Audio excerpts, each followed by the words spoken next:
बार मुझे ट्राई करना। हाँ जय, थैंक यू बाबा। अवतार मेहर बाबा की जय। जय बाबा।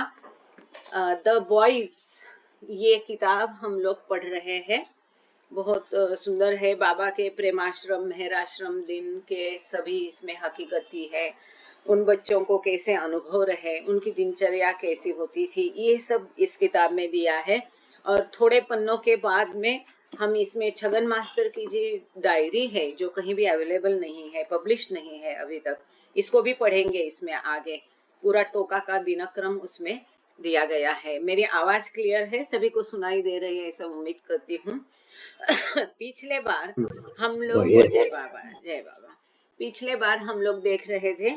अच्छा, ये सामने आप स्क्रीन पर सुंदर अद्भुत एक पिक्चर देख रहे हैं। सभी ये जो मेहराश्रम स्कूल के काफी सारे या प्रेमाश्रम स्कूल के होंगे बच्चे बाबा के साथ में बैठे हुए आपको दिख रहे हैं। एक जो बग्गी है बाबा की, अभी म्यूजियम में रखी हुई है वो बग्गी, इस बग्गी पर बाबा बैठे हैं सेंटर में।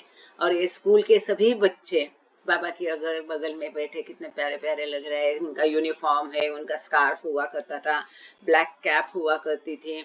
तो इन सबके साथ की ये तस्वीर यहाँ पर रहने दीजिए स्क्रीन प्रेजेंटेशन में। तो पिछले बार हम लोग अब्दुल्ला फकरवान को कैसा अनुभव हुआ, जब उसकी चेतना उच्च स्तर पर गई तो उसने क्या अनुभव किया, ये जाना। उसके पश्चात चंद लोगों के साथ बाबा ने उसके साथ एक प्राइवेट इंटरव्यू किया। और वो इंटरव्यू बाबा उनको पूछते गए सवाल, उसका जवाब वो देते गए कि उच्च चेतना के बाद उसे कैसा महसूस हुआ, वो रूम में से यहाँ वहाँ आता है जाता है तो उसे कुछ फील होता है क्या। तो उसने बोला कि ये जो भी हलचल वो करता है, मूवमेंट करता है, वो सब ऑटोमेटिक होता है। उसको कहीं शरीर में आनंद या वेदना है क्या, तो उसने बोला कुछ भी नहीं। उसको क्या लगता है, तो मन पूरी तरह से मन गया है। और कहाँ हो तो मैं आपके साथ हूँ, सदा आपको देखता हूँ, हर जगह आपको देखता हूँ, हर एक कण कण में मैं आपको देखता हूँ, ऐसा वो बाबा को कहता है। तो और आप कहाँ जाओगे यहाँ से, आपको छोड़ देने के बाद। तो बोले मुझे कहाँ जाना है, जहाँ आप है वहां पर मैं हूँ, कहाँ भी जाऊंगा उसका कुछ नहीं है। मैं तो आप सर्वत्र हो तो मैं भी आपके साथ सर्वत्र हूँ। ऐसा सब उसने अपने अनुभव बताए थे छठवीं भूमिका के। तो वो इंटरव्यू के चंद दो चार लाइंस आखिरी में बचे थे, क्योंकि 7 बजे हम एग्जैक्टली प्रेयर यहीं पे ग्रुप पे लेते हैं, क्योंकि कई बाबा प्रेमी 7 बजे एग्जैक्ट प्रेयर करते हैं, तो उसके लिए उनको कहीं ग्रुप छोड़ना नहीं पड़े करके यहीं पे प्रेयर करके फिर हम वहां पर रुका देते हैं प्रेयर के पहले। अब आगे से हम क्या करेंगे कि यदि किसी को कुछ बात करनी है, शेयर करना है, कुछ पूछना है, ये सब डिस्कशन हम प्रेयर के बाद में करेंगे। आगे हम पेज नंबर 37 पर है। बाबा फर्दर एक्सप्लेन अबाउट छोटा बाबा। छोटा बाबा के बारे में बाबा ने और भी आगे स्पष्टीकरण दिया। क्या दिया, ऐसा है, the mind is completely gone. मतलब छोटा बाबा के बारे में उसकी स्थिति क्या है, अवस्था कैसी है, ये बाबा बाकी लोगों को समझा रहे कि इसका मन पूरी तरह से गया है, मनोनाश हुआ है। कितनी बड़ी बात है। ये सारा जो सृष्टि का खेल है ना, मैं हमेशा जैसा कहती हूँ, आप समझ लो इसको, देख लो, सीख लो, उसको ग्रहण करके उसको एब्सॉर्ब कर लीजिए। कुछ भी नहीं है, ये मन से लेके मन तक का पूरा खेल है और कुछ नहीं। ये शुरू हुआ मन से, क्यों? क्योंकि ये इच्छा पहले उत्पन्न हुई जानने की, स्वयं को जानने की ईश्वर के मन में। वो जो अनकॉन्शियस गॉड है, बियॉन्ड स्टेट वाला, कि को हम, मतलब शुरू हुआ मन से, खेल शुरू हुआ। अब जब मनोनाश होता है, ये मन के द्वारा ही सारे संस्कार उत्पन्न होते हैं, मन के द्वारा ही इच्छाएं होती है, वासनाएं होती है, आशाएं होती है। ये मन गया तो सब कुछ गया, उसके साथ अपना पूरा लवाजमा लेके जाता है। तो मन नाश, मनोनाश कितना महत्वपूर्ण है, ये अभी आपको समझ में आ गया होगा। सारा खेल मन से लेके मन तक का है। जब ये मन का नाश हो जाता है, तब उसे स्वयं का साक्षात्कार होता है, ईश्वर का साक्षात्कार होता है।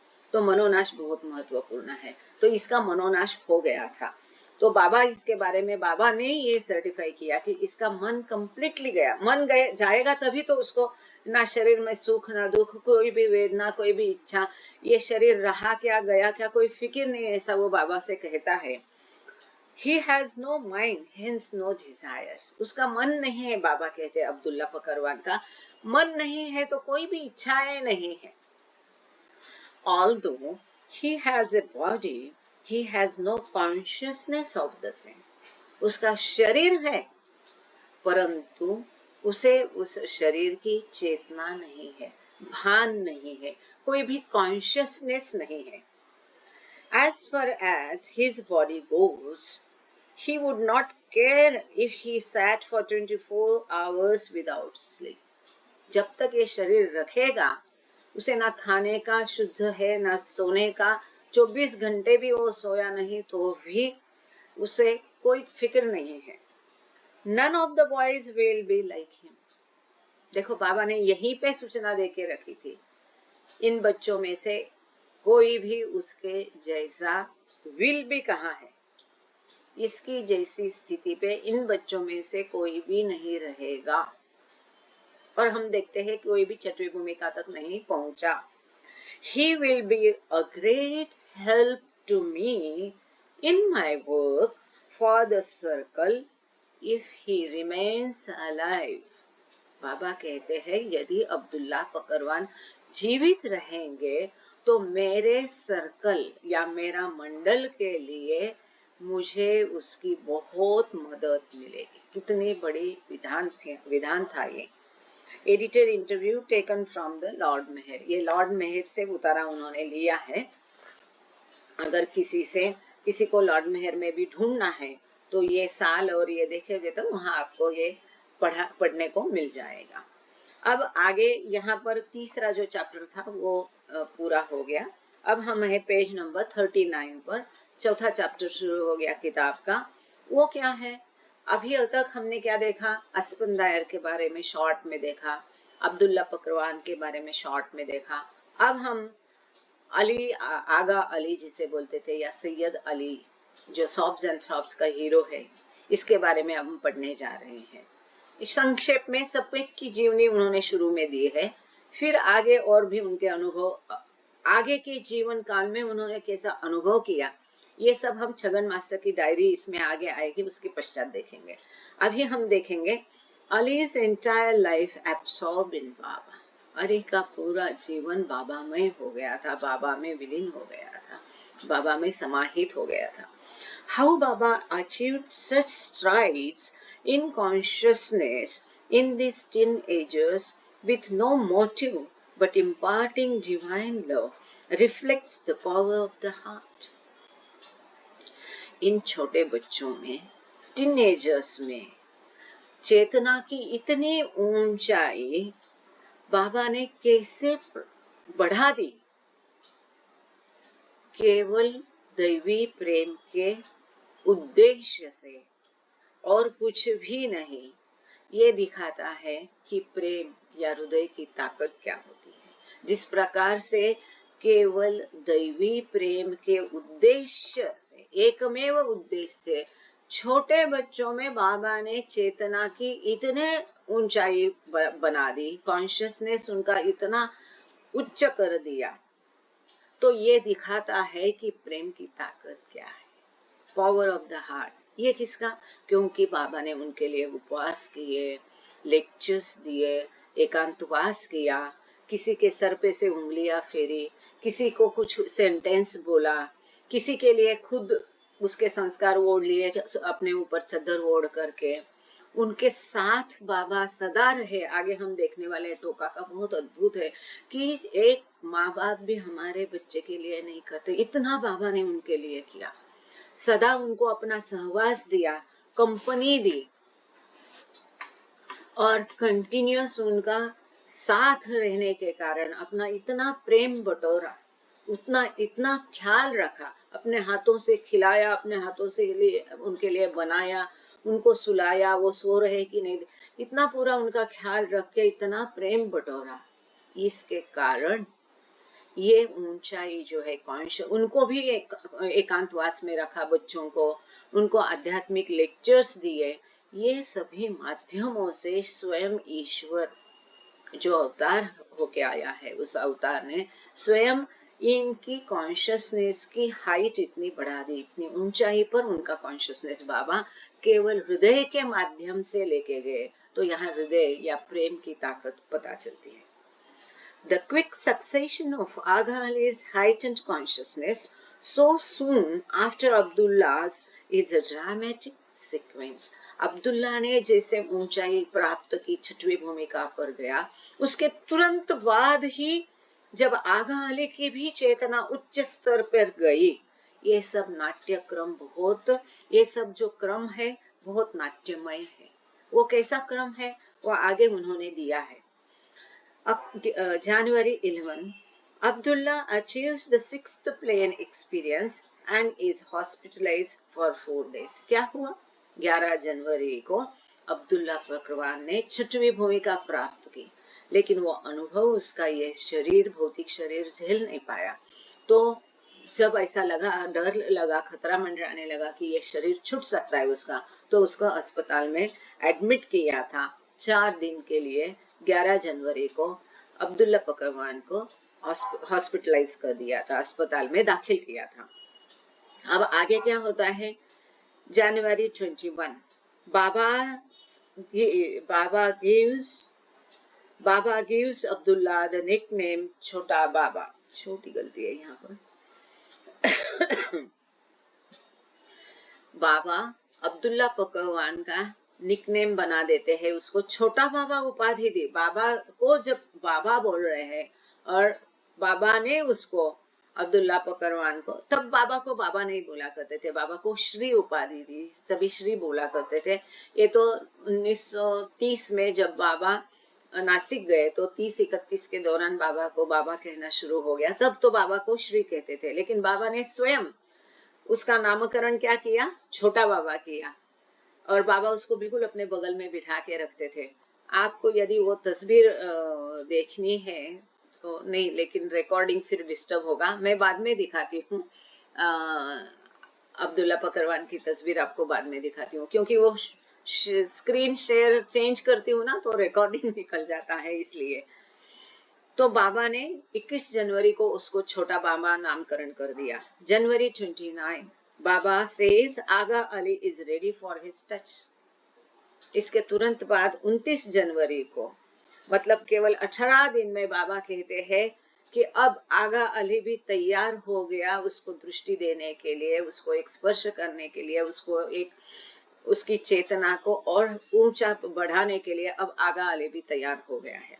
January 30, Aga Ali's consciousness expands and he too is taken to the hospital. 30 जनवरी को आगा अली की भी चेतना बहुत उच्च हो जाती है, उसको भी अस्पताल दाखिल करना पड़ता है। अब आप लोग सोचोगे कि क्यों अस्पताल? क्योंकि देखो, ये छोटे बच्चे थे, करार करके उनके माँ बाप से, उनके गार्डियंस को बाबा लेके आए थे। तो ये क्या होता है कि ये दैवी जो प्रेम और उसकी उच्च चेतना, ये भौतिक शरीर नहीं झेल पाता है। आप लोगों ने कई बार अनुभव किया होगा, कभी कभी एकदम पैर लड़खड़ा जाते हैं, समाधि के पास में जाते हैं, कभी बाबा की वहां अनुभूति होती है तो कभी कुछ और लगता है, या बाहर आने के बाद हमको सोचता ही नहीं यहाँ जाना है, वहां कहाँ जाना है। तो बाबा का दर्शन करने के बाद कई लोगों को यह, उसके पश्चात कोई होश नहीं रहा करता था कि कहाँ जाना है, तो उनकी मदद करनी पड़ती थी मंडली जन को। कई लोगों को बाबा के दर्शन के समय पता ही नहीं चलता था कि कब बाबा आया, हम दर्शन कब किया, कुछ नहीं, उसके तब तक उनके लिए स्वयं का, दुनिया का भान खो जाता था। ये सब तो अब ये जब उच्च चेतना होती है तो ये शरीर झेल नहीं पाता है। अब इन बच्चों की जिम्मेदारी तो बाबा ने ली थी, तो उनको उनका शरीर की हिफाजत करके उनका भौतिक शरीर टिका के रखना ये बाबा की जिम्मेदारी थी। ऐसा नहीं है कि इसी अनुभव के साथ वो बच्चा, ऐसा नहीं होने देना था, इसलिए उनको अस्पताल में दाखिल करके, इंटरनली तो बाबा इसमें इंटरफियर नहीं करते थे, पर बाह्य उपचार जो भी है वो किया करते थे, इसलिए उनको अस्पताल दाखिल किया जाता था। After Ali's utterance of seeing Baba everywhere, he was put in the hospital where he was treated for physical exhaustion and shock and made comfortable to deal with his re-entry into so-called normal life. एक बार चेतना ने उच्च स्तर हासिल किया तो वो व्यक्ति वापस कभी सामान्य पहले जैसा नहीं हो सकता है। लेकिन बच्चे हैं, उनको सामान्य स्तर पर लाना पड़ेगा, ये बाबा की जिम्मेदारी थी, जैसा कि हम इंटरप्रेट करते हैं। इसके कारण जिस दिन अली ने बोला कि सब जगह वो बाबा को देखता है, अब हर जगह ईश्वर को कब देखते हैं? छठवीं भूमिका में देख सकते हैं। यहाँ बाबा ने उसकी भूमिका का उल्लेख नहीं किया है, पर जैसे उसने कहा कि बाबा को वो हर जगह देख सकता है, तो उसका जो फिजिकल एक्सॉस्शन हुआ था, जो थकान उसके भौतिक मॉर्टल शरीर को हो गई थी, जो शॉक जैसा एक उसका अनुभव था, उसमें से उसको बाहर निकालने के लिए उसको अस्पताल दाखिल किया और उसको वापस, सो कॉल्ड शब्द बहुत महत्वपूर्ण है कि कभी नॉर्मल लाइफ होती नहीं, पर तथाकथित नॉर्मल लाइफ के लिए उसको बाहर लाने के लिए उसको भी अस्पताल दाखिल किया। Baba directed a disciple to stay at Ali's bedside continuously, and over the next 4 hours would constantly ask about Ali's condition. देखो, बाबा ने एक अपने भक्तों को, शिष्य को वहां डेप्यूट किया कि कंटिन्यूअस अली के बेड साइड में तुमको रहना है, ध्यान रखना है उसका। और वो 4 घंटा का लगातार बाबा पूछताछ करते रहे अली पर, उसकी हालात पर, उसके हेल्थ पर ध्यान रखे रहे। Baba said of Ali change, Ali में जो ये बदलाव आया उसके बारे में बाबा ने कहा, Much as I like to leave him alone for some time, his terrible sobs forced me to give him the sight. But for that, he would have dropped his body. बाबा कहते हैं, वास्तव में मैं चाहता हूं कि उसको अपना अकेले छोड़ दूं, जैसे उसकी प्रगति होए वो अपने हिस्से से हो जाए, जाने दो। लेकिन वो इतना चीखना चिल्लाता था, इतना रोता था जोर जोर से कि उसकी सिसकियां नीचे तक सुनाई देती थी। गांव के लोग सुन जाते थे। ये बच्चा होने के बावजूद वो अपना खाना पीना भूल गया था, खेल कूद भी भूल गया था। इतना बाबा के प्रेम में, दैवी प्रेम में वो रो रहा था, दौड़ रहा था, वो खुले मैदान में पागलों जैसा मीलों तक वो दौड़ दौड़ लगाता था। तो बाबा बोलते हैं, उसके जो ये आंसू है, उन्होंने मुझे मजबूर किया उसको दृष्टि देने के लिए। कौन सी दृष्टि? दिव्य दृष्टि। बाबा ने कुछ झलक अपनी उसको दिखाई होगी, हम केवल उसका अनुमान लगा सकते हैं, कल्पना कर सकते हैं। जब तक हम अनुभव नहीं कर सकते, हम पूरी तरह से इसे नहीं समझ सकते। पर बाबा ने उसे दिव्य दृष्टि दी, नहीं तो क्या उसका शरीर छूट जा सकता था। उस हालत में जो तड़प है, लगन है, जो संतोषी वर्मा जी अभी कह रही थी, ऐसी लगन, ऐसी तड़प ईश्वर को पाने के लिए कि उसके कारण शायद उसका शरीर छूट जाता था। इतनी तड़प उसकी बढ़ गई थी बाबा को पाने के लिए, देखने के लिए, ईश्वर से मिलने के लिए। इसके लिए बाबा ने उसको दिव्य दृष्टि दे दी। According to Baba, human beings start to accumulate impressions, sanskaras, from family, friends and surroundings at age 7. ये महत्वपूर्ण बात का यहाँ उल्लेख है। बाबा कहते हैं कि बच्चा अपने परिवारजनों से, दोस्तों से और अपने भौताल से, आसपास का परिसर से संस्कार इकट्ठा करना, जमाना, उम्र की 7वें साल से, 7 की उम्र से बच्चे अपने परिवारजनों से, दोस्तों से संस्कार इकट्ठा करना, प्राप्त करना शुरू करते हैं। महत्वपूर्ण बात है। The boys at the प्रेम और मेहर आश्रम्स were 8 to 17. प्रेम आश्रम, मेहर आश्रम के बच्चों की उम्र क्या थी? 8 साल से लेके 17 साल की उम्र के, क्योंकि बच्चों को दाखिल कराने के समय में ही बाबा ने ये कंडीशन रखी थी कि उनकी उम्र इसके नीचे और इसके ऊपर नहीं हो। Baba's mission was to shape the impressions of the boys entering the Prem Ashram, to divinely alter their impressions. बाबा का उद्देश्य क्या था प्रेम आश्रम, मेहर आश्रम शुरू करने के पीछे? कई लोग पूछते हैं कि बाबा ने स्कूल चलाया भी, तोड़ मरोड़ करके बंद भी किया, क्यों किया? यहाँ साफ लिखा है, बाबा का उद्देश्य जय बाबा मेहरा जी, आपको कुछ पूछना है कि गलती से हैंड रेज हो गया? मेहरा रामडोकर जी आप हाँ चुकी नहीं चला, सॉरी। ओके, जय बाबा। तो बाबा का एकमेव उद्देश्य ये था कि ये जो मेहराश्रम प्रेम आश्रम में बच्चे दाखिल हुए हैं, उनके जो संस्कार है उनको दैवी संस्कारों में, आध्यात्मिक संस्कार में उसको तब्दील करना, ये बाबा का उद्देश्य था।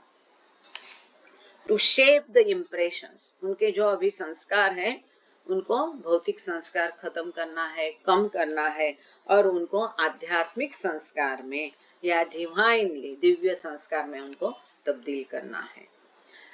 अच्छा, यहाँ पर ये एक फोटो है, वास में उसको भी हम आप अभी देख सकते हैं, मेरे इसमें शेयर स्क्रीन करेंगे। सॉफ्ट्स एंड थ्रॉप्स की ये फोटो है,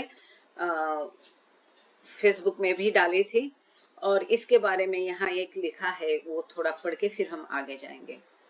the book sobs and throbs written by Meher Baba's disciple Ramju presents a very detailed account of the Prem and Meher Ashram months of 1927 to 29. ये बाबा की आज्ञा से रमजू ने ये किताब लिखी थी। बाबा ने उनसे कहा था कि आगा अली के ऊपर आप किताब रखो मेनली। तो ये सॉफ्ट्स एंड थ्रॉप्स जो किताब है, बाबा के शिष्य, करीबी शिष्य मंडली जन जो है रमजू अब्दुल्ला, इन्होंने मेहराश्रम का जो 1927 से लेके 1929 तक के जितने महीने थे उसके बारे में, और मेनली फोकस्ड ऑन आगा अली लेकर के ये सॉफ्ट्स एंड थ्रॉप्स किताब लिखी है। The hero of the book is Syed Ali, जैसे कि उसको आगा अली कहा जाता है, who escaped from his father in Bombay many times to return again and again to Baba and the Mehrabad and Toka ashram. हम सब जानते हैं कि आगा अली बार बार उसके पिताजी उसको लेके जाते थे जिद करके, और अपने पिताजी की कैद से, चुगुल से वो कैसे छूट जाता था। बाबा के लिए उसके मन में इतना प्रेम प्रज्वलित हो उठा था, इतनी अत्यधिक तड़प थी कि सब बैरियर्स को तोड़ के, भूखा रह के, कितना मीलों दूर चल के छोटा बच्चा अपनी पिताजी की कैद से निकल करके वापस बाबा का आश्रम ज्वाइन करता था। और ये कई बार ऐसा हुआ है। वो सारी दिलचस्प कहानी ये सॉफ्ट्स एंड थ्रॉप्स किताब में आगा अली के बारे में रमजू अब्दुल्ला ने लिखी है। आगे हम चलते हैं, आगा अली के बारे में जो कुछ बाबा ने यहाँ बताया है वो आगे हम जारी रखते हैं। Parents and guardians had to sign strict 5-year contracts in order to enroll their sons and wards in the ashram.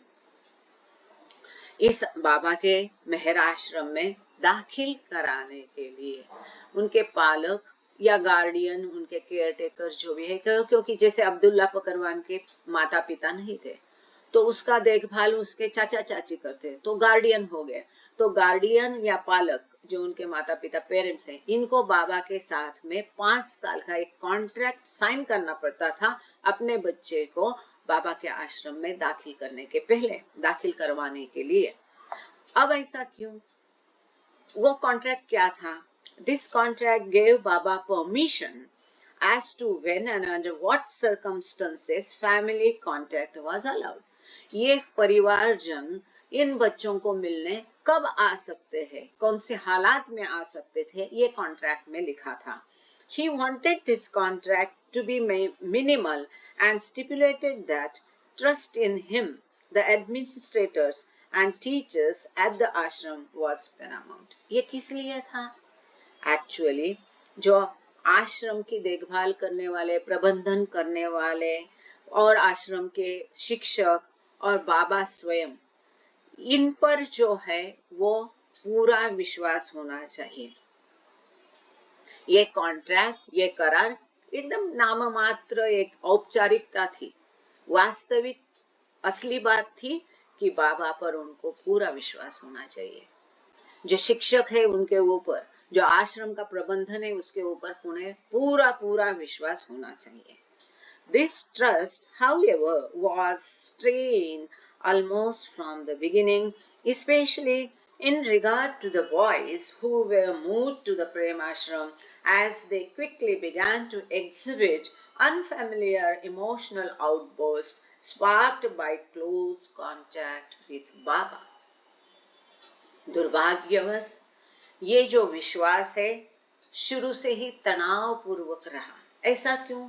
क्योंकि जैसे मेहराश्रम से बच्चों को प्रेमाश्रम में शिफ्ट कर दिया, ट्रांसफर कर दिया, तो जिस प्रकार का अपरिचित भावनिक उद्रेक उन बच्चों में दिखाई देने लगा, जो प्रेम का उद्रेक उनमें होता था, बाबा के क्लोज कांटेक्ट की वजह से, बाबा के सहवास के कारण, बाबा के प्रेम के कारण जो दैवी प्रेम का उद्रेक उनमें होने लगा उन बच्चों में, और उसके कारण जिस प्रकार का उनका बिहेवियर होने लगा, उनका एक चाल चलन बदल गया, अपरिचित सा अलग से हो गया। बच्चा खेल कूद करने वाला एकदम शांत हो गया, या चीखने चिल्लाने लगे, बच्चे रोने लगे, तो ये अफवाहें बाहर फैलने लगी, तो बाबा के ऊपर का उनका विश्वास ये कच्चा होने लगा, आश्रम के ऊपर का उनका विश्वास कच्चा होने लगा। Word of the boys' behavior began to get back to family, who often became concerned. इन बच्चों का जो ये चाल चलन व्यवहार था, इसकी गलत सलत अफवाहें, इसकी न्यूज, इसकी ये सब उनके बारे में इंफॉर्मेशन, जानकारी बाहर उनकी परिवारजनों तक अलग तरीके से फैलने लगी और उनके लिए एक चिंता का विषय बन गई। स्वाभाविक है, वो बाबा को जानते नहीं है, अपना बच्चा इतना दूर पढ़ने के लिए, हम उनको दोष नहीं दे सकते हैं।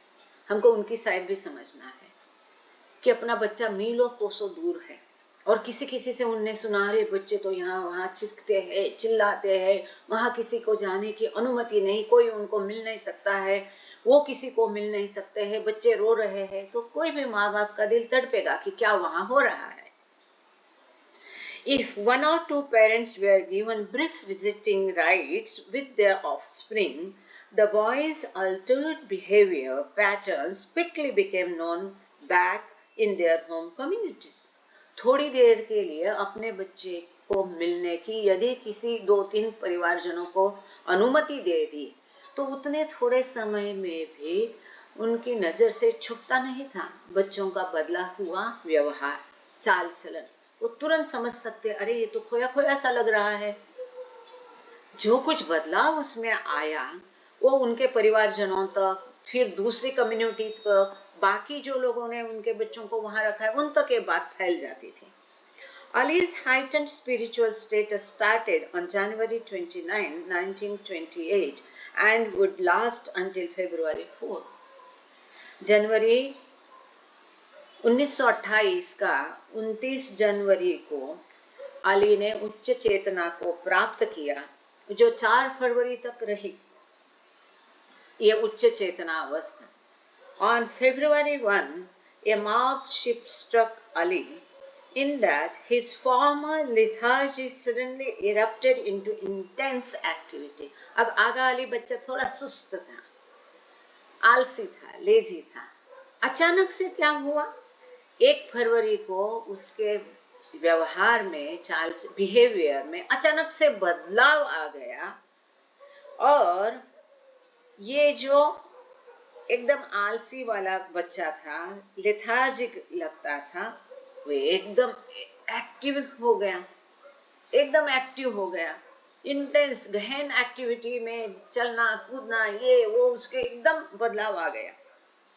Although the secular education of the boys had been neglected for some time because of the upheavals in love in Aspandar, Abdullah, Aga Ali and others, Baba suddenly decided to shift all of the love ashram boys back to regular school activities. अब क्या हुआ था ये हम समझ लेते हैं थोड़ा सा यहाँ पर। एक लेक्चर के बीच में अब्दुल्ला फकरवान बेहोश होके गिर गया था। अब बाबा ने लेक्चर वहीं पे रुका दिया था। अब अब्दुल्ला, उसकी हालत, इसमें काफी दिन गए, फिर आगा अली, उसकी हालत, उसमें काफी दिन गए। इस वजह से क्या हो गया, 4 फरवरी तक ये जो स्कूल है, उसके लेक्चर्स है, स्कूल की एक्टिविटीज है, ये थोड़ा रुक सा गया था। क्यों? क्योंकि लगातार फटाफट एक के पीछे एक सबके अनुभव आने लगे। पहले अस्पंदार वेसली हो गया, फिर अब्दुल्ला पकरवान हो गया, फिर आगा अली हो गया, और इनके पीछे सभी बच्चे ये दैवी प्रेम की झपट में आ गए थे, प्रभावित हो गए थे। और इसके कारण उनकी मनोदशा ऐसी थी कि उनको सामान्य पढ़ाई करना मुश्किल हो गया था। खाने पीने में, सोने में भी उनका ध्यान नहीं था, उनकी खेलने में भी उनकी रुचि नहीं, तो पढ़ाई क्या करेंगे, इसलिए पढ़ाई रुका दी गई थी। लेकिन जैसे ही आगा अली को थोड़ा कॉन्शियसनेस नॉर्मल में बाबा ने आया, अचानक से बाबा ने क्या किया, सडनली उन्होंने वापस से आश्रम के सभी बच्चों का जो स्कूल एक्टिविटीज था, पाठ्यक्रम, पाठ्य शिक्षा, ये सारे दिनक्रम उनके रूटीन नॉर्मल शुरू हो गया। जैसा हम देखते हैं, आगा अली आइकॉनिक था। मतलब क्या कि आगा अली के आने से जाने से सभी सारी गतिविधियां तय होती थी। आगा अली जैसे उसकी उच्च चेतना प्राप्त की, वो नॉर्मल चेतना में आया, तो बाबा ने नॉर्मल पाठ्यक्रम शुरू किया। ऐसे कई सारे यहाँ पर दिखेंगे कि सब कुछ आगा अली के अगल बगल में घूमता रहा activities. Ali, whose frenzied running shout about signal his desperate chase. Ali, whose frenzied running about signal his desperate chase after the receding bliss that came with the lowering of his consciousness, found the transition to ordinary classroom work most difficult. अभी आगा अली के लिए ये normal जो है सामान्य शिक्षा क्रम, शिक्षा और क्लासरूम और पाठ्यक्रम और स्कूल, उसके लिए सबसे मुश्किल बन गया, दिक्कत वाला बन गया। क्यों? क्योंकि अचानक से उच्च चेतना से, उस अति अधिक आनंद की अवस्था से उसको नीचे थोड़ी सामान्य चेतना में लाया गया था। इसकी चेतना थोड़ी निम्न कर दी गई थी, लोअरिंग कर दी थी, उसका आनंद कम हो रहा था। ये जो उसका आनंद घट रहा था, उसका जो अत्यधिक आनंद की भाव विभोर दशा में वो था, वो घट रहा था। इसके कारण वो क्रोधित हो गया, चिल्लाता था, चीखता था, दौड़ता था मैदान में, और ये जो उसकी चेतना कम हो रही थी वो उसे बर्दाश्त नहीं कर पा रहा था। इसके लिए स्कूल की पढ़ाई में ध्यान देना उसके लिए अत्यधिक कठिन हो गया। अब यहाँ किसी को ये शंका आ जाएगी, उस पर हम थोड़ा एक सेकंड के लिए, आधा मिनट के लिए चर्चा करते हैं। हम जानते हैं कि एक बार चेतना उच्च स्तर पर गई तो नीचे आती नहीं, तो फिर ऐसा इन बच्चों के बारे में क्यों हुआ? इसका पहला उत्तर है ये बाबा का वर्किंग है। दूसरा उत्तर है जो हमने पहले ही चर्चा की कि ये छोटे बच्चे थे, टीनेजर्स थे, इनके माध्यम से बाबा कार्य कर रहे थे। इनके माता पिता से उन्होंने करार मदार किया था, उनको अच्छी हालत में, जिंदा, ठीक ठीक शरीर में वापस भेजना इनका कर्तव्य था। ये भी एक कारण हो सकता है, क्योंकि ये एक्सपेरिमेंटल था या प्रयोगात्मक था या ये प्रतीकात्मक था। बाबा ने स्वयं ये कहा है कि इनके माध्यम से दुनिया के सभी बच्चों पर बाबा कार्य कर रहे हैं। अब आजकल की पीढ़ी हम देख रहे हैं कि बच्चे कितने तेज हैं, किस तरह के बच्चे हैं। तो ये बाबा का कार्य था। इस कार्य के लिए उन बच्चों की जिम्मेदारी बाबा पर थी, तो उनको चेतना नीचे नहीं लाते थे, तो उनके साथ और कार्य भी बाबा को करना था।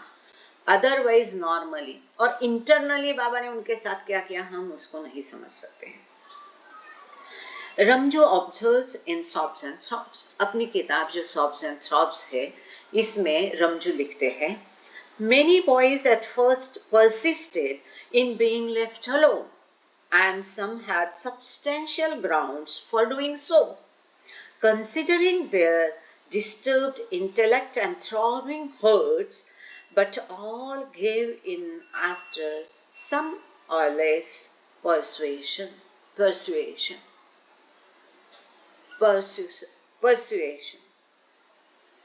अब ये क्या है कि काफी सारे बच्चे जो है ये चाहते थे कि हमें अकेला छोड़ दो, हमें मेडिटेशन करने दो, बाबा के साथ रहने दो, हम पर जबरदस्ती मत करो पढ़ाई की।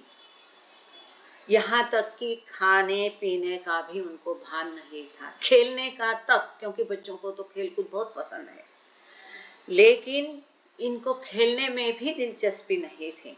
और ऐसा करने के लिए उनके पास पर्याप्त कारण भी थे, क्योंकि वो दैवी आनंद में चूर हो चुके थे। उनको ये भौतिक क्रियाकलापों में कोई दिलचस्पी नहीं थी। और इस उनकी बुद्धिमत्ता अभी कैसे थी? अलग थी। उनकी बुद्धिमत्ता में, सामान्य बुद्धिमत्ता में व्यत्यय आ गया था, क्योंकि दैवी प्रेम में सामान्य बुद्धिमत्ता का कोई कारण ही नहीं है। उनकी मनोदशा बिल्कुल अलग थी और उनकी दिल की धड़कन बढ़ गई थी। दैवी प्रेम में उनके दिल धड़क रहे थे। इसीलिए कोई भी बच्चे तैयार नहीं थे उनको अकेले छोड़ने पर, वो जोर दे रहे थे। लेकिन काफी कुछ मनाने के बाद वो काफी सारे बच्चे मान गए। Of all, Ali had the greatest right to be exempted, since when he could not think of eating and playing or remaining at ease even for an hour at one fixed place, how could he even think of attending school? सबसे अत्यधिक अली की अवस्था थी। स्वाभाविक था, 1 घंटे भी वो एक जगह नहीं रह सकता था। 1 घंटे के लिए भी वो शांत, कंफर्टेबल, इतनी तड़प थी, इतनी बेचैनी उसके अंदर थी कि उसको खाने पीने और खेल कूद में भी कोई दिलचस्पी नहीं थी। इसके बारे में भी वो सोच नहीं रहा था, खाने पीने का और खेल कूद के बारे में भी वो नहीं सोच सकता था। वो स्कूल के बारे में क्या सोचेगा, पढ़ाई के बारे में क्या सोचेगा। इसलिए उसका हक सबसे अधिक बनता था कि स्कूल से, पढ़ाई से उसको एग्जम्प्ट कर दे, उसको क्या कर दे, थोड़ी सी सहूलियत दे दे। लेकिन वो इतना धीरज वाला बच्चा था कि उससे बहुत कुछ हम सीख सकते हैं। आगे देखिए। In obedience to Baba, Ali finally did an about face on his aversion towards school, returning and settling an example for other boys who quickly followed his lead. ये बच्चों का ये हीरो था। सबसे अत्यधिक उसकी मनोदशा थी, भाव विभोर हो गया था, प्रेम में वो पागल हो गया था। उसकी चेतना उच्च स्तर पर जाकर नीचे स्तर पर उसको लाया गया था। उसको बहुत प्रेम का आनंद था, वो भी उसका कम हो गया था। वो बेचैन था, तड़प रहा था। इसके बावजूद जब बाबा ने उसे आज्ञा दी तो केवल बाबा की आज्ञा पालन के लिए उसने स्कूल की तरफ, पढ़ाई की तरफ अपना ध्यान दिया और फिर बाकी बच्चों ने भी उसका अनुसरण किया। यहाँ कितनी महान आज्ञाकारिता का ये इतना सुंदर उदाहरण है, बाप रे, कि कैसी उसकी दशा थी। उसमें वो पढ़ाई नहीं करना चाह रहा था। जब बाबा ने कहा तो अपनी तड़प को दबा के उसने पढ़ाई की तरफ ध्यान दिया। छोटा बच्चा है। Although resuming his studies, Ali was still very much in anguish over his diminished consciousness, to the point that he would not eat until Baba fed him rice and milk with his own hands. हालांकि उसने पढ़ाई की तरफ तो अपना रुख कर लिया बाबा की आज्ञा के पालन स्वरूप, परंतु उसके दिल में बेचैनी और तड़प अभी भी इतनी एंग्विश थी कि उसका जो चेतना को नीचे लाया था, कम किया गया था, उसका जो दैवी आनंद को कम कर दिया था कि वो खाता ही नहीं था जब तक स्वयं बाबा अपने हाथों से उसको दूध भात नहीं खिलाते, तब तक वो खाता नहीं था। बाबा खिला रहे हैं, बाबा की आज्ञा का पालन स्वरूप वो बच्चा बाबा के हाथों से खाता था। कितना अद्भुत है ये। अब हम पेज नंबर 42 पे 42 आगे कहते हैं, by Monday February 4, Ali was almost his boyish self again. By glimpses of the sight Baba had given him the week before persisted. But glimpses of the sight Baba had given him the week before persisted. 4 फरवरी तक परंतु अली वापस अपने बचपने में जो उसकी हरकतें, वो शरारती हरकतें करता था। कैसा था आगा अली? लेजी भी था, थोड़ा आलसी भी था, लेकिन शरारती था। तो 4 फरवरी तक वापस अपने पहले बचपन के शरारती हरकतों में वो आ गया। परंतु इसके बावजूद भी 1 हफ्ते पहले बाबा ने जो झलक उसे दिखाई थी, जो दिव्य दृष्टि उसे दिया थी, जिस तरह से उसका चेतना का स्तर बढ़ गया था, उसकी झलकियां अभी भी उसमें बाकी थी। He continued to run about chasing the lost.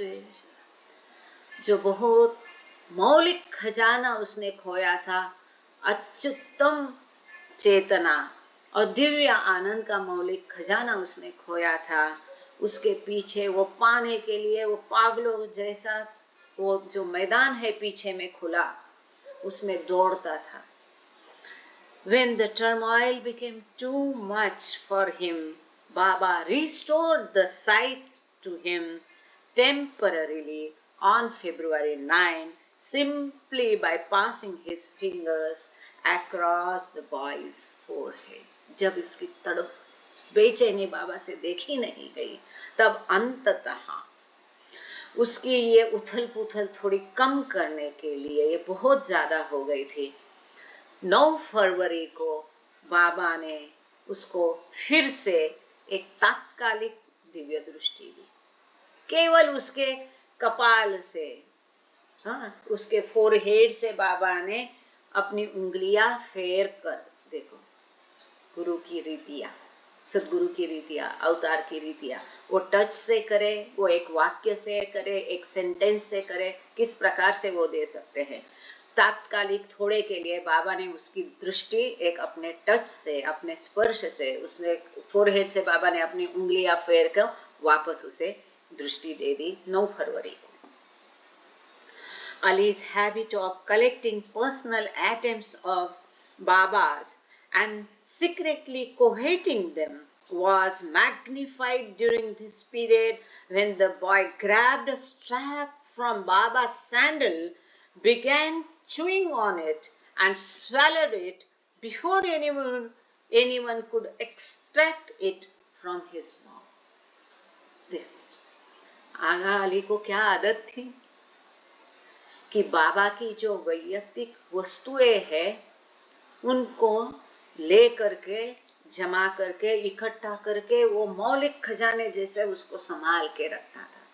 बाबा के बाल हो, बाबा के पैरों के नीचे की मिट्टी हो, बाबा की कोई भी बिलोंगिंग्स हो, उनका सदरा हो, उनका रुमाल हो, तो ये जो बाबा की बिलोंगिंग्स को रख करके अपने साथ रखने की लालच उसकी आगा अली की उस समय इतनी बढ़ गई थी कि एक दिन उसने क्या किया, बाबा की जो सैंडल थी उसमें से एक स्ट्रिप, एक पट्टी निकाल करके ली और वो अपने मुख में उसको चबाते रहा, और कोई झपट करके उसके हाथ से वो ले, क्योंकि ध्यान था मंडली जन का, वो दौड़े, लेकिन उन्होंने उसको लेने के पहले वो आगा अली बाबा की सैंडल की, जूते की, चमड़े की जूते की वो पट्टी को निगल गया। इतना उसका जो है घबराहट, मन की अशांति बढ़ गई थी बाबा के प्रति, इतना प्रेम बढ़ गया था कि बाबा के सैंडल की पट्टी तक वो निगल गया। Other boys were also affected by Baba's grace, and the spiked release of divine love was also enhancing the lives of the adults working at the ashram. बाबा का जो ये कृपा प्रसाद था, बाबा का ग्रेस था, इससे ये जो दैवी प्रेम, एक्सटेंसिव दैवी प्रेम, अनकुचीदार, नुकीला की एकदम पियर्सिंग दैवी प्रेम की कृपा जो बाबा ने बरसाई थी, इससे केवल आश्रम के बच्चे ही प्रभावित हो गए ऐसा नहीं, वो तो सारे प्रभावित हो ही गए, परंतु आश्रम में काम करने वाले सभी के जीवन को इस दैवी प्रेम ने प्रभावित कर दिया। कैसे, आगे हम देखेंगे। केजे दस्तूर had joined the colony in June of 1927, and so impressed was Baba with Dastoor's degrees, MA and LLB, that he was immediately appointed principal of the Hazrat Babajan High School, which administered the academic curriculum to members of Prem and Meher Ashrams. K J Dastur के बारे में हम सब जानते हैं, जो मेहर magazine के बाद में एडिटर बने थे, जो नासिक में उन्होंने बहुत कार्य किया, और भी उनकी हकीकत है वो हम बाद में देखेंगे। तो ये केजे दस्तूर कौन थे?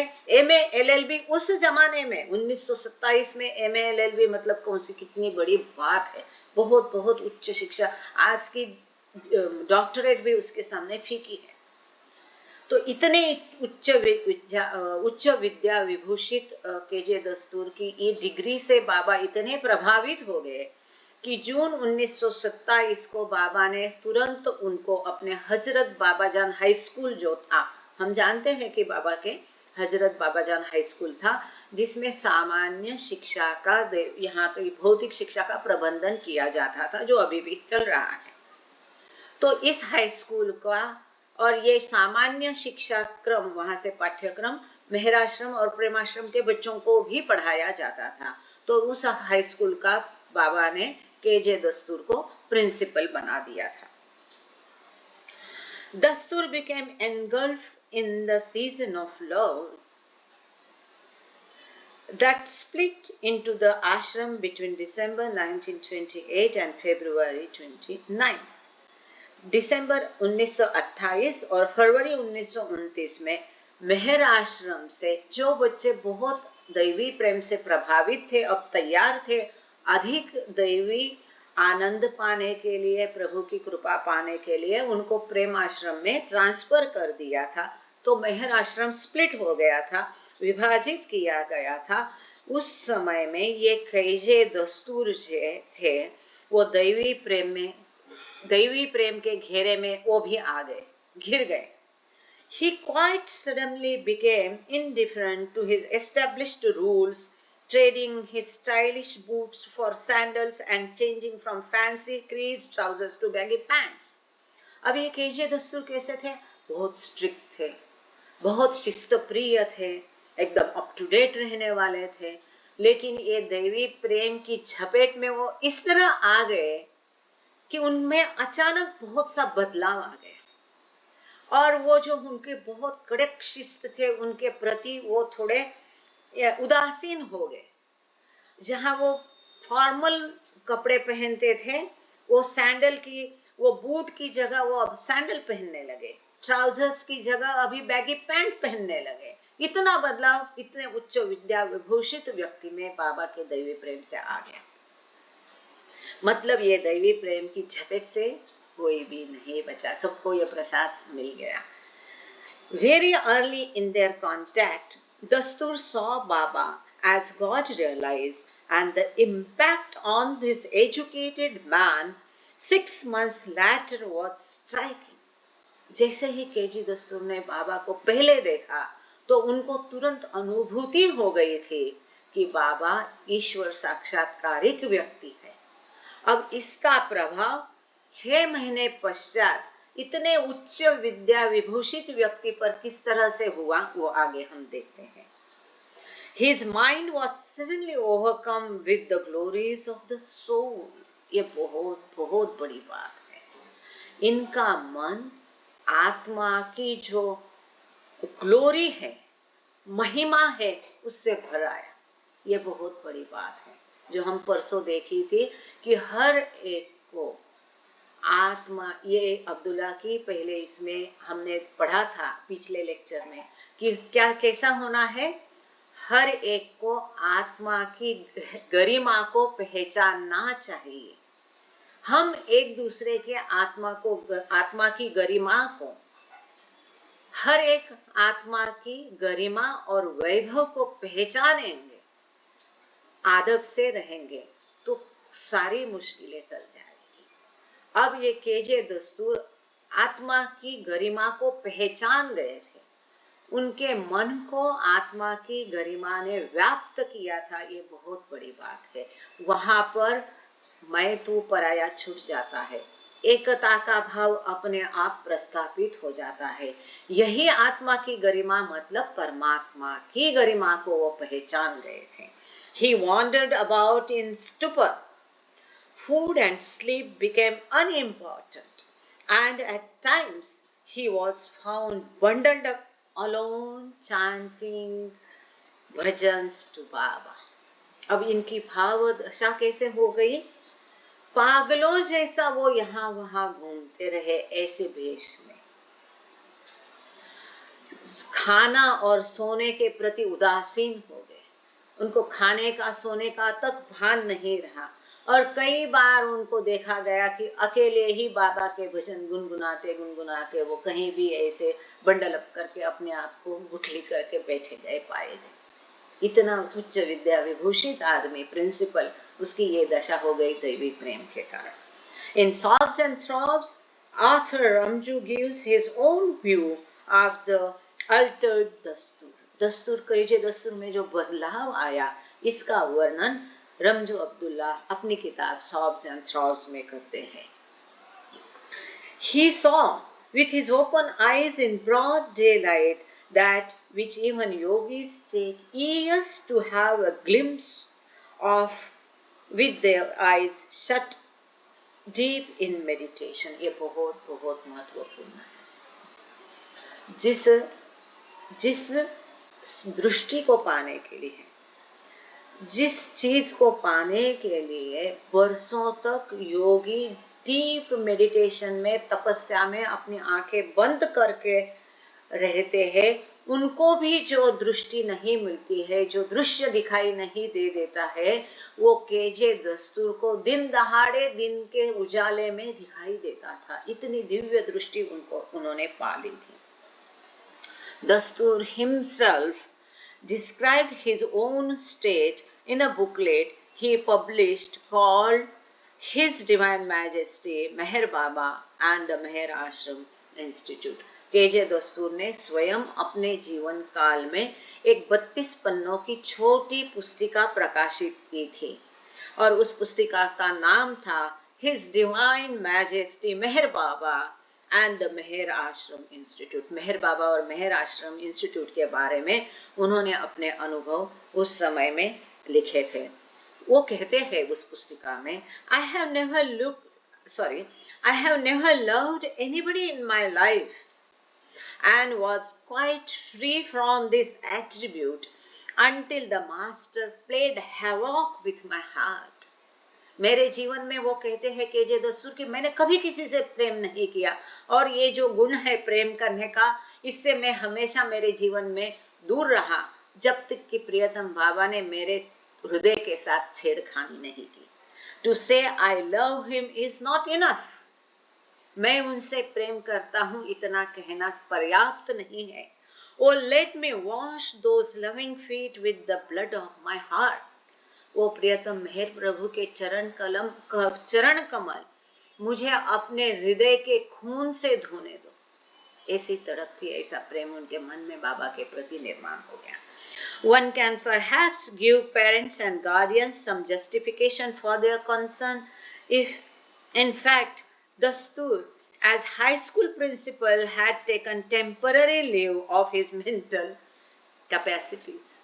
एक हाई स्कूल के प्रिंसिपल के मानसिक क्षमता अगर इस प्रकार हो गई थी, तो फिर बच्चों के जो माँ बाप थे, पेरेंट्स थे, गार्डियन थे, उनको अपने बच्चों की मनोदशा देखकर जो भी कुछ लगता था उसको हम समझ सकते हैं। Dastur did eventually return to a workable balance of mind and heart. अंततः काम करने लायक उनके हृदय और मन की मनोदशा हो गई, उतना तक उन्होंने बैलेंस संभाला। Still, the outcome of the explosive love that permeated the ashram at this time eventually undermined the very foundation of Baba's youth colony.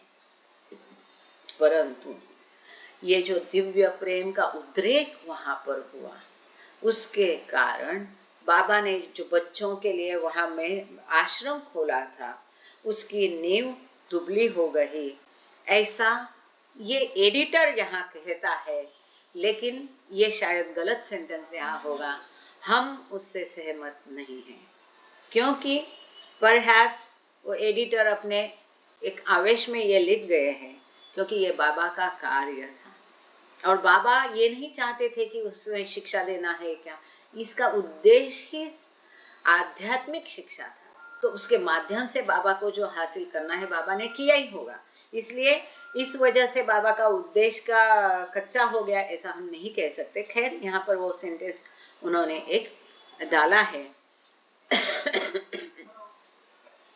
अच्छा, it is iconic that Dastur would soon drift away from Baba, especially given the words he wrote and published in 1928 in his, एक minute, जय बाबा, please Palve बंद करा दार, we are disturbing us, please close the door first, जय बाबा।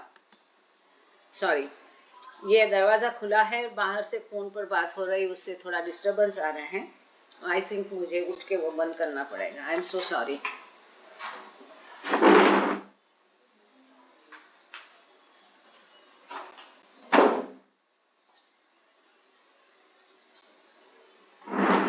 So sorry for this disturbance in our reading and recording. Extremely sorry बाबा, जय बाबा। अब इतना होने के बावजूद हम अंततः देखते हैं कि दस्तूरबाद में बाबा के खिलाफ गए, बाबा के बारे में उल्टा सीधा लिखने लगे, बाबा से ही पैसे लेके बाबा के ही मैगजीन में वो बाबा के खिलाफ छपने लगे। ये सब 1937 में नासिक में हुआ। तो ये बहुत बड़ा विडंबन है कि बाबा के ऊपर इतनी सुंदर 32 पेजों की किताब उन्होंने बाबा के इंस्टीट्यूशन के बारे में लिखी, प्रकाशित हुई, और उसके पश्चात अंततः वो बाबा के खिलाफ गए। ये बहुत बड़ा विडंबन है, ऐसा यहाँ ये कहते हैं। I would call Meher Ashram without the least fear of being accused of drawing the long bow an ideal educational institution.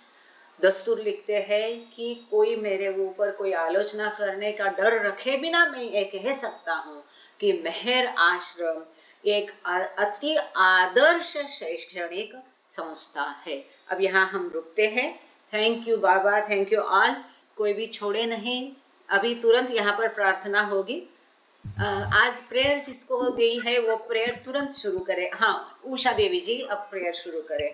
Thank you. अवतार बाबा की जय। हे परवरदिगार, सबके राखनहार और सबकी रक्षा करने वाले, तुम्हारा कोई आदि नहीं है और ना तुम्हारा कोई अंत है। तो तुम अद्वैत हो, तुम तुलना से परे हो और तुम्हारा पार कोई नहीं पा सकता है। तुम्हारा कोई रंग और रूप नहीं है, तुम आविर्भाव से रहित हो और तुम गुणातीत हो। तुम अपार हो और अगाध हो, कल्पना और धारणा से परे हो, शाश्वत और अनश्वर हो। तुम अखंड हो और दिव्य नेत्रों के सिवाय और किसी भी प्रकार से तुम्हें कोई नहीं देख सकता है। तुम्हारा अस्तित्व सदैव था, तुम सदैव हो और तुम सदैव रहोगे। तुम सर्वत्र हो, तुम हर वस्तु में हो, तुम हर जगह से परे तथा हर वस्तु से परे भी हो। तुम आकाश में हो और पाताल में हो, तुम व्यक्त हो और अव्यक्त हो, तुम सब लोगों पर हो और समस्त लोगों से परे हो। तुम तीनों भुवनों में हो और तीनों भुवनों से परे भी हो। तुम अगोचर हो और स्वतंत्र हो। तुम सृष्टि के रचने वाले हो, स्वामियों के स्वामी हो, समस्त मनों और हृदयों के ज्ञाता हो। तुम सर्वशक्तिमान हो और सर्वव्यापी हो। तुम अनंत ज्ञान हो, अनंत शक्ति हो और अनंत आनंद हो। तुम ज्ञान के महासागर हो, सर्वज्ञ हो, अनंत ज्ञान रखने वाले हो। तुम भूत, वर्तमान और भविष्य के ज्ञाता हो और तुम स्वयं ज्ञान हो। तुम पूर्ण दयामय हो और सतत परहितकारी हो। तुम आत्माओं की आत्मा हो और अनंत गुणों से संपन्न एक परमात्मा हो। तुम सत्य, ज्ञान और परमानंद की त्रिमूर्ति हो। तुम सत्य के मूल हो, प्रेम के महासागर हो। तुम सनातन सत्ता हो, ऊंचों में सबसे ऊंचे हो। तुम प्रभु और परमेश्वर हो। तुम पर ब्रह्म हो, प्रात पर ब्रह्म भी हो। तुम पर ब्रह्म परमात्मा हो, अल्लाह हो, इलाही हो, यजदान हो, अहूरमद हो और प्रियतम ईश्वर हो। तुम्हारा नाम एजत अर्थात एक में पूज्य है। अवतार मेहर बाबा की जय। हे असीम दया के निधि प्रभुराज, हम अपने सब पापों के लिए पश्चाताप करते हैं। हर एक विचार के लिए जो असत्य, अनुचित या गंदा था, हर एक बोले हुए शब्द के लिए जिसे बोलना हमें उचित ना था, और हर एक कर्म के लिए जिसे करना भी हमें उचित ना था। स्वार्थ से प्रेरित हर एक कर्म, शब्द और विचार के लिए तथा द्वेष प्रेरित हर एक कर्म, शब्द और विचार के लिए हम पश्चाताप करते हैं। विशेषकर हर एक कामुक विचार तथा क्रिया के लिए, ऐसे हर एक वचन के लिए जिसको हमने पूरा नहीं किया, सब असत्य वचनों के लिए और सभी निंदा, पाखंड, दंभ या लोगों के पीछे उनके दोष बताने के लिए हम अनुताप करते हैं। और खासकर दूसरों का नाश करने वाले हर एक कर्म के लिए, दूसरों को दुख देने वाले हर एक शब्द तथा कर्म के लिए तथा दूसरों पर दुख गिरने की इच्छा करने के लिए हम अनुताप करते हैं। हे प्रभुराज, आप हम पर असीम दया करके हमारे किए हुए पापों को क्षमा कीजिए और वैसे ही आपकी मर्जी के अनुसार विचार करने में, बोलने में तथा कार्य करने में जो हमारी असमर्थता सदा रहती आई है, उसको भी क्षमा कीजिए। यही हमारी आपसे प्रार्थना है। प्रियतम परमात्मा, हमारी ऐसी सहायता कर कि हम तुझसे अधिकाधिक प्रेम करें, और अधिक और फिर भी उससे भी अधिक प्रेम करें, जब तक कि हम तुझ में मिलकर एक हो जाने के पात्र बन जाएं। और तू हम सब की ऐसी सहायता कर कि हम अंत तक बाबा का दामन दृढ़ता से पकड़े रहें। अवतार मेहर बाबा की जय। जय बाबा।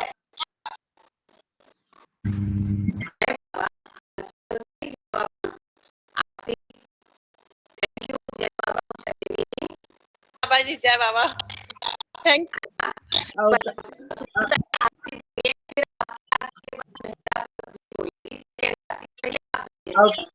अवतार मेहर बाबा की जय। जहाँ कल्पना शब्द न पहुँचे, ऐसे अपरंपार नेति नेति कहवेद पुकारे। महिमा तोरी अपार, दिव्य सनातन परम दया घन, दिव्य सनातन परम दया घन। हे जगदूद्वारो मेहर मन, आरती स्वीकारो मेहर मन, आरती स्वीकारो। धूप दीप चंदन चर्चाना, भोग लगाना फूल चढ़ाना, फूल चढ़ाना। तुमरा ही तुमको लौटाना, काहे बड़ाई करूं मेहर मन, आरती स्वीकारो मेहर मन, आरती स्वीकारो। सकल निधि के तुम कारण हो, सकल विश्व तारणहारे हो। तुम सम और नहीं तुम ही हो। हे सत अवतारो मेहर मन आरती स्वीकारो। मेहर मन आरती स्वीकारो। सकल चराचर तुम्हारी माया। सकल चराचर तुम्हारी माया। माया भी तो तुम्हारी छाया। तुम्हारी छाया। तुम्हारा अंत न कोई पाया। तुम हो अनंत खरो मेहर मन आरती स्वीकारो। मेहर मन आरती स्वीकारो। अपने को जब जो नहीं जाने। महिमा तुम्हारी क्या पहचाने। महिमा तुम्हारी क्या पहचाने। जो कुछ भी कहते अनजाने। गुण गाते तुम्हारो मेहर मन आरती स्वीकारो। मेहर मन आरती स्वीकारो। सीमा नाही तुम्हारी कृपा को। सीमा नाही तुम्हारी कृपा को। क्या कोई दे सकता प्रभु तुमको। क्या कोई दे सकता प्रभु तुमको। भीख तुम्ही दो प्रेमी जनों को। नित्य तुम्हें सुमरो मेहर मन आरती स्वीकारो। मेहर मन आरती स्वीकारो। दिव्य सनातन परम दयागण। दिव्य सनातन परम दयागण। हे जगदुद्वारो मेहर मन आरती स्वीकारो। मेहर मन आरती स्वीकारो। अवतार मेहर बाबा की जय। प्रेमापार मेहर बाबा की जय। जय बाबा सुखी। हाँ ओके। हाँ अवतार मेहर बाबा की जय. पण दिसणार नाही. मी फिरायला आली होती आणि चुकीने तो सुरू झाला. हाँ अवतार मेहर बाबा की जय. मेहर बाबा श्री गुरु राया तव चरणा वंदुनी पावना तव चरणा वंदुनी प्रीतीची फुलवात लावणी ओवाळू आरती. अहम भाव कर्पूर जाळुनी अर्पी मन पुष्पा राजसा अर्पी मन पुष्पा. ओवाळू प्रीतीने माझ्या श्री सद्गुरु राणा. प्रेम सागरा ज्ञानदीप तव तेज शांत पसरवे. अंतरी तेज शांत पसरवे. वृस्नेहे उजळल्या पंचही प्राणांच्या ज्योती. प्रशांत सुंदर मूर्ती तुझी मज आनंदे डोलवी. प्रियतमा आनंदे डोलवी. पुण्यदर्शने तुझ्या उसळती हर्षोन्मे हृदयी. स्वीकारी सब प्रेमे मजला तुझसी ही विनती सद्गुरु तुझसी ही विनती अज्ञाना दूर करोने सस्वरूपी घेई मेहर बाबा श्री गुरु राया तव चरणा वंदुनी पावना तव चरणा वंदुनी प्रीतीची फुलवात लावणी ओवाळू आरती। अवतार मेहर बाबा की जय। जय बाबा। अवतार मेहर बाबा मेहर की बाबा जय। जय बाबा। जय बाबा।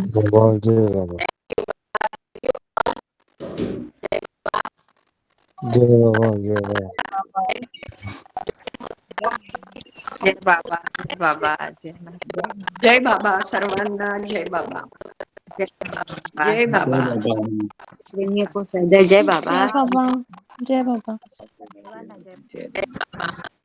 जय बाबा जय बाबा जय बाबा। जय बाबा जय बाबा। सबको जय बाबा। जय बाबा। बहुत सुंदर समझाते हो आप। मैंने कहा बहुत सुंदर समझाते हो, सब समझ में आता है।